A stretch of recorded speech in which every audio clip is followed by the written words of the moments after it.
Good morning student. In this video lecture we will see Cauchy theorem and Cauchy integral formula. तो Cauchy theorem और Cauchy integral formula देखने से पहले हम पोल देखते हैं, किसी भी फंक्शन का पोल क्या होता है. ठीक है, तो a point z is equal to a is called pole of f of z if limit z tends to a f of z is equal to infinity. किसी भी फंक्शन को z is equal to a को पोल बोलेंगे f of z का, अगर उस point पे इसकी लिमिट अगर आप कैलकुलेट करेंगे तो आंसर कितना आना चाहिए, इन्फिनिटी आना चाहिए. मतलब limit z tends to a f of z is equal to infinity बनना चाहिए. फॉर एग्जांपल यहाँ पे मैंने एक फंक्शन ले लिया हूँ f of z is equal to 1/z minus a whole raise to power n. अब मैं z टेंस टू a पर इसकी लिमिट कैलकुलेट करता हूँ तो क्या बनेगा, देखो यहाँ पे z टेंस टू a मतलब z की वैल्यू मैं यहाँ पे a पुट करूँगा तो a minus a is equal to 0 हो जाएगा. तो 1/0 कितना, इन्फिनिटी. तो ये जो z is equal to a है, z is equal to a is called pole of order n. इसका ऑर्डर n क्यों है, क्योंकि यहाँ पे डिनोमिनेटर में z माइनस a की पावर n है. ब्रैकेट की जितनी पावर रहेगी उतना ही आप पोल का ऑर्डर बोलेंगे. फॉर एग्जांपल मैं यहाँ पे इस तरह से लिख लेता हूँ f of z is equal to, अगर आपके पास 1/z plus 3 whole raise to power 2 है और z minus 1 whole raise to power 4 है, तो देखो यहाँ पे लिमिट z टेंस टू अगर -1 कैलकुलेट करेंगे, -3 कैलकुलेट करेंगे तो z इज इक्वल टू -3 जो है इस फंक्शन का पोल है और उसकी ऑर्डर कितनी होगी, 2 होगी. उसी तरह से यहाँ पे अगर limit z tends to 1 calculate करेंगे, मतलब z की वैल्यू अगर 1 यहाँ पे रखेंगे तो ये भी 1 माइनस 1 0 आएगा, 1/0 कितना हो जाएगा, इन्फिनिटी हो जाएगा. तो z इज इक्वल टू 1 भी इस फंक्शन का पोल है और z इज इक्वल टू 1 पोल का ऑर्डर जो है वो कितना है, 4 है. ठीक है, एक और चीज़ आपको ध्यान रखना है, ये नोट आपको ध्यान रखना है कि pole of order 1 is called simple pole. जिस पोल की ऑर्डर 1 होगी उसको आप सिंपल पोल बोलेंगे. ठीक है, उसके बाद आपको देखना है कॉची थ्योरम. कॉची थ्योरम क्या बोलता है, if f of z is analytic in a domain d, f of z अगर एनालिटिक फंक्शन है किसी भी डोमेन के अंदर d के अंदर, then for every close curve c in d integration over the curve c f of z dz is equal to 0. f of z अगर analytic है किसी डोमेन के अंदर और उस डोमेन के अंदर अगर आप कोई भी सर्कल के ऊपर ये इंटीग्रेशन कैलकुलेट करेंगे f of z dz is equal to, तो उसका आंसर कितना आएगा, 0 आएगा. तो ये कॉची थ्योरम है. कॉची थ्योरम तब अप्लाई होगा जब जो भी आपको कर्व दिया रहेगा, मतलब जो भी आपको सी कर्व दिया रहेगा वो पूरे कर्व के अंदर f ऑफ z जो है वो कैसा आना चाहिए, एनालिटिक आना चाहिए. ठीक है, तो इंटीग्रेशन की वैल्यू जो है वो 0 हो जाएगी. अब देखें हम कॉची इंटीग्रल फॉर्मूला.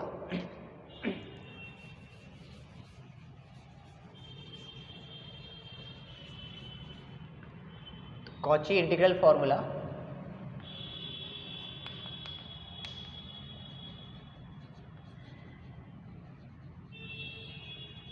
इसका स्टेटमेंट है, let f of z, if f of z be an analytic function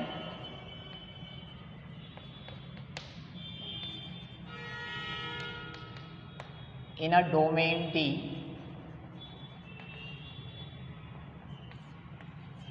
and C with a closed curve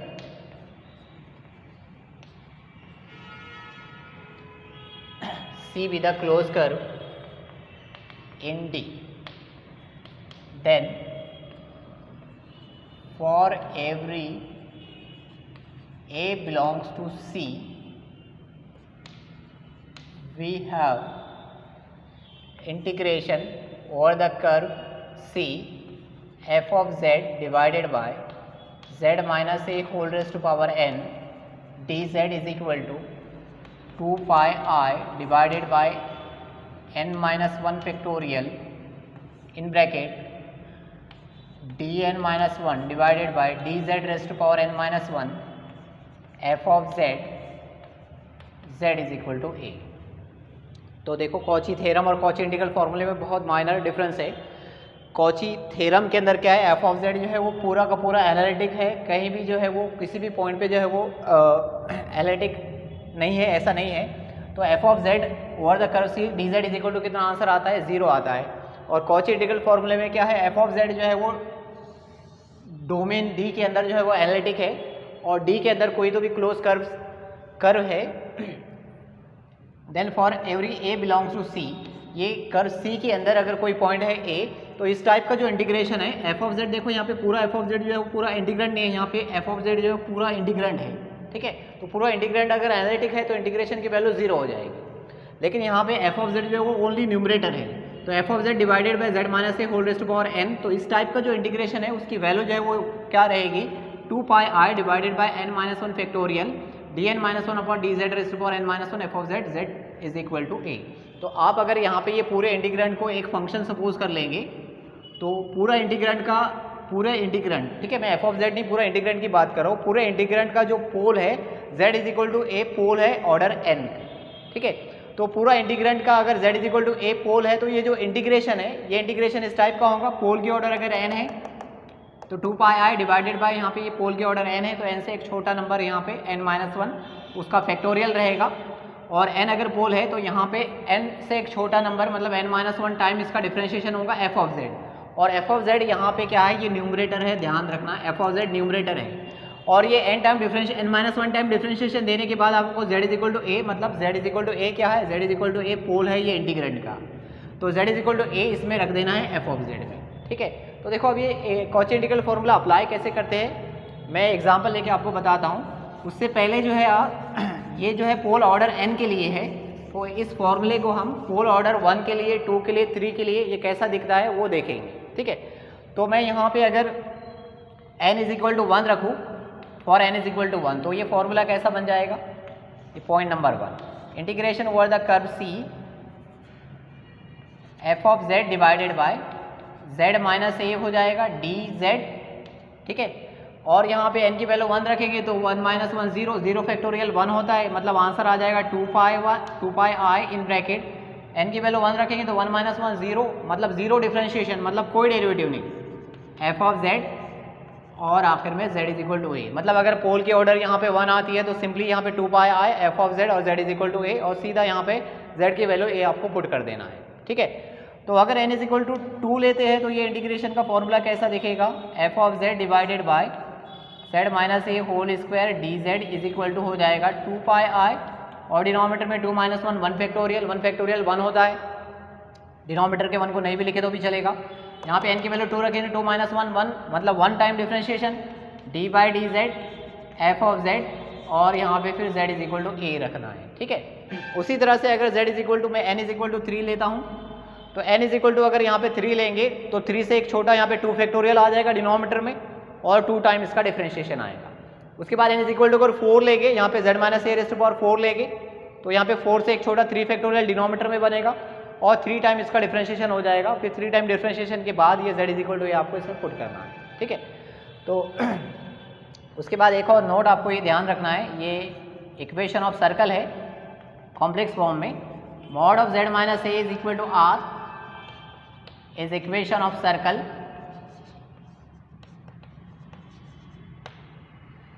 with centre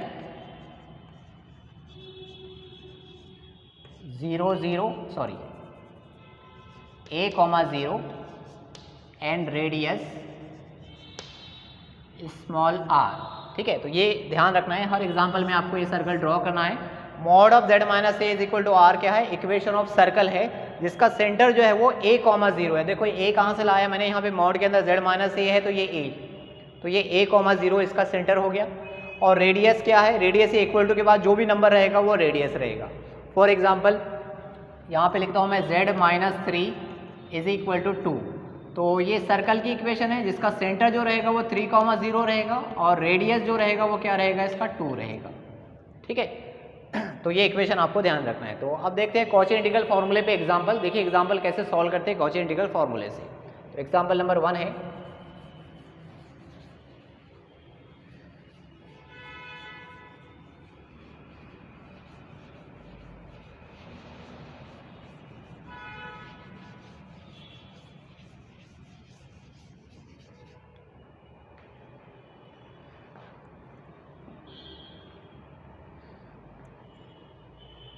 example number 1 है, इवेलुएट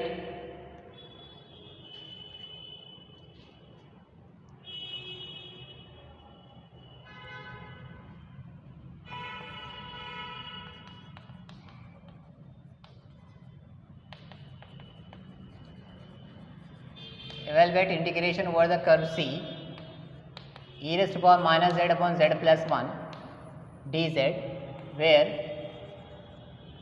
C इज सर्कल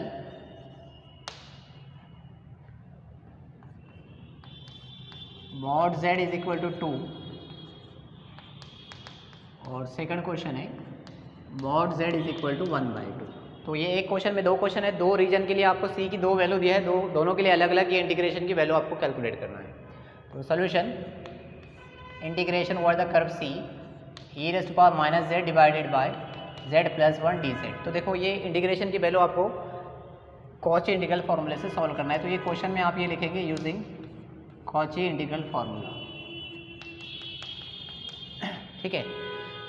तो सबसे पहले आप क्या करेंगे, ये जो इंटीग्रेंट दिख रहा है पूरे इंटीग्रेंट का जो है पोल कैलकुलेट करेंगे उसकी ऑर्डर के साथ। तो पूरा इंटीग्रेंट का पोल क्या है, z is equal to -1, z is equal to -1 इसका पोल है और ऑर्डर कितना है इसका 1 है। तो here z is equal to -1 is pole of order 1, ठीक है। अब ये जो पोल आया z इज इक्वल टू -1, ये जो रीजन दिया आपको सर्कल C की वैल्यू वो उसके इनसाइड है या आउटसाइड है। इनसाइड है तो आपको सीधा कॉची इंटीग्रल फॉर्मूला अप्लाई करना है, और अगर सर्कल के इनसाइड नहीं है आउटसाइड है मतलब आपको इंटीग्रेशन की वैल्यू सीधे 0 लिखना है कॉची थ्योरम से, ठीक है। तो पहले मैं सर्कल ड्रॉ करता हूँ। पहला क्वेश्चन है mod z is equal to 2, ये क्या है, is equation of circle, is equation of circle with centre कितना है इसका सेंटर अगर आप देखेंगे तो mod z मतलब एक ही यहाँ पे कोई वैल्यू नहीं दिया है, मतलब 0,0 पे सेंटर है, 0,0 एंड रेडियस इक्वल टू के बाद कितना है 2, रेडियस 2। तो ये सर्कल मैं ड्रॉ करता हूँ। तो देखो मैं सर्कल ड्रॉ कर रहा हूँ, सेंटर जो है वो ओरिजिन पे है और रेडियस 2 है, ये रेडियस 2 है, ये 2 है, तो इधर -2 हो जाएगा, ठीक है।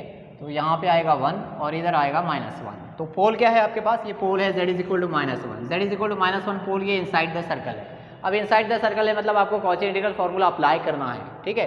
तो since z is equal to -1 lies inside the circle,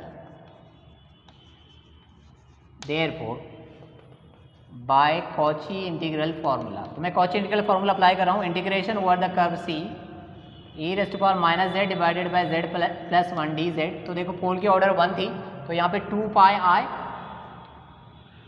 denominator में कुछ नहीं आएगा, 0 फैक्टोरियल की वैल्यू 1 होती है, पोल की ऑर्डर 1 है तो 1 से एक छोटा मतलब 0 डिफरेंशिएशन, मतलब सीधा यहाँ पे numerator e raised to power minus z और z इज इक्वल टू क्या है -1 पोल है, ठीक है।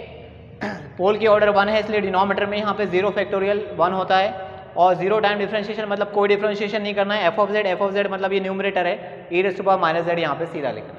अब ये z की वैल्यू यहाँ पे लगा दो, z की वैल्यू लगाएंगे तो ये हो जाएगा 2 पाई i e raised to power minus z की वैल्यू कितनी है -1, एयरफोर आंसर कितना हो जाएगा इसका आंसर हो जाएगा 2 पाई i e raised to power -1 into -1 कितना हो जाएगा +1, ये इसका फाइनल आंसर। अब सेकंड क्वेश्चन है इसी के अंदर, क्वेश्चन नंबर 2 है, सर्कल आपका चेंज है, mod z is equal to 1/2 है। तो मैं दूसरा क्वेश्चन जो है लिख रहा हूँ इसके अंदर, क्वेश्चन नंबर 2 है। क्वेश्चन नंबर 2 में क्या है, mod z is equal to 1/2 is the equation of circle with centre, centre इसका ओरिजिन भी है और इसका रेडियस जो है वो 1/2 है, ठीक है। क्वेश्चन नंबर 2, तो सर्कल ड्रॉ करेंगे, ये सर्कल ड्रॉ कर दिए, इसका सेंटर जो है वो ओरिजिन पे रखें और रेडियस 1/2 है। तो देखो रेडियस 1/2 है तो इधर 1/2 आएगा, इधर -1/2 आएगा और -1 यहाँ पे बाहर आएगा। तो आपका जो पोल है z इज इक्वल टू -1 वो सर्कल से बाहर है, सर्कल के अंदर नहीं है। तो pole z is equal to -1 lies outside the circle, outside the circle, therefore आप क्या करेंगे, ये इंटीग्रेशन की वैल्यू डायरेक्टली आपको 0 लिखना है कॉची थ्योरम से, by Cauchy integral Cauchy theorem, therefore by Cauchy theorem integration e raised to power minus z upon z plus 1 dz is equal to 0। तो ध्यान रखना है कि अगर सर्कल के अंदर कोई पॉइंट है तो आप उसके ऊपर कॉची इंटीग्रल फॉर्मूला अप्लाई करेंगे और अगर बाहर है तो आप सीधा जो है इक्वल टू आंसर कितना लिखेंगे 0 है, ठीक है। तो ये हो गया एक क्वेश्चन मैं और सॉल्व करके बताता हूँ ताकि आपके और क्लियर हो। क्वेश्चन नंबर 2 है, evaluate e raised to power 2z z+1 raised to power 4 where C is the circle mod z is equal to 2। तो एक ही क्वेश्चन एक ही दिया है इसके अंदर यूजिंग कॉची इंटीग्रल फार्मूला। तो सबसे पहले क्या करेंगे आप सोल्यूशन के अंदर, ये दिया है आपको question e raised to power 2z और z+1 raised to power 4 है। सबसे पहले आप इंटीग्रेंड का पोल कैलकुलेट करेंगे। तो पोल क्या है, z इज इक्वल टू -1 पोल है और इसका ऑर्डर कितना है 4 है, इसका ऑर्डर 4 है, ठीक है। उसके बाद जो है आप जो सर्कल है वो सर्कल ड्रॉ करेंगे। सर्कल क्या दिया है आपको, mod z is equal to 2, mod z is equal to 2 is equation of circle with centre at origin and radius 2। अब ये सर्कल ड्रॉ करते, सर्कल ड्रॉ करेंगे, इसका सेंटर ओरिजिन पे है और रेडियस 2 है। तो pole z is equal to -1 यहाँ पे रहेगा। पोल जो है वो सर्कल के अंदर है, इनसाइड है। z is equal to -1 lies inside the circle. अब इनसाइड है मतलब आपको कॉची इंटीग्रल फार्मूला अप्लाई करना है। तो using Cauchy integral formula, Cauchy integral फार्मूले से क्या बनेगा 2z z+1 rays to power 4। तो integration is equal to pole की ऑर्डर जो है वो 4 है, तो यहाँ पे आ जाएगा 2πi और डिनोमिनेटर में 4 से एक छोटा मतलब 3 फैक्टोरियल और 3 टाइम डिफ्रेंशिएशन आएगा। डिफ्रेंशिएशन किसको आएगा, ये numerator e raised to power 2z और फाइनली आपको z इज इक्वल टू क्या रखना है -1 रखना है, ठीक है। तो 3 टाइम डिफ्रेंशिएशन दे दो इसको। तो देखो मैं इसको यहाँ पे सॉल्व कर रहा हूँ।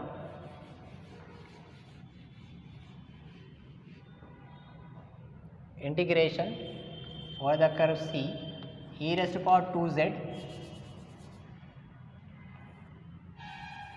यहीं पे लिख देता हूँ equal to 2πi divided by 3 factorial. 3 factorial मतलब कितना हो जाएगा 6 और e raised to power 2z का 3 टाइम डिफरेंशिएशन कितना हो जाएगा, e raised to power 2z को फर्स्ट टाइम डिफरेंशिएट करूँगा तो मल्टीपल में 2 आएगा, फिर सेकंड टाइम डिफरेंशिएट करूँगा तो फिर 2 आएगा, फिर थर्ड टाइम डिफरेंशिएट दूंगा तो फिर 2 आएगा और आखिर में आंसर आपको z इज इक्वल टू कितना रखना है -1। तो रखते हैं इसमें इज इक्वल टू ये 2 से 6 कैंसिल π/3 और z की वैल्यू यहाँ पे -1 रखे तो e raised to power 2 into -1 और ये कितना हो जाएगा 8। Therefore answer 8πi divided by 3 e raised to power -2। तो ये इसका फाइनल आंसर हो गया। तो देखो इस तरह से जो है कॉची इंटीग्रल फार्मूला अप्लाई करते हैं। पहले इंटीग्रेंड का पोल कैलकुलेट करेंगे, फिर जो रीजन है वो रीजन ड्रॉ करेंगे और रीजन ड्रॉ करने के बाद ये देखेंगे कि रीजन के अंदर वो पोल है, अगर है तो कॉची इंटीग्रल फार्मूला अप्लाई करेंगे और अगर वो रीजन के अंदर पोल बाहर है रीजन से तो आप इसको इक्वल टू आंसर 0 रखेंगे इंटीग्रेशन का। तो एक क्वेश्चन मैं आपको होमवर्क दे रहा हूँ, ये आप सॉल्व करके देखेंगे। इवैल्यूएट, ये होमवर्क है, क्वेश्चन नंबर 3 है। Evaluate integration over the close curve C e raised to power -2z divided by z+1 raised to power 3 dz where C is circle mod z is equal to 2 by Cauchy integral formula. ये question आपको solve करके देखना है। इसका answer भी मैं यहाँ पे लिख रहा हूँ। इसका आंसर है 4πi e², ठीक है। तो ये क्वेश्चन आप सॉल्व करके देखेंगे। आज के वीडियो लेक्चर में बस इतना ही। अगले वीडियो लेक्चर में जो है हम कॉची इंटीग्रल फार्मूले के और भी एग्जाम्पल सॉल्व करेंगे। So thank you for watching this video.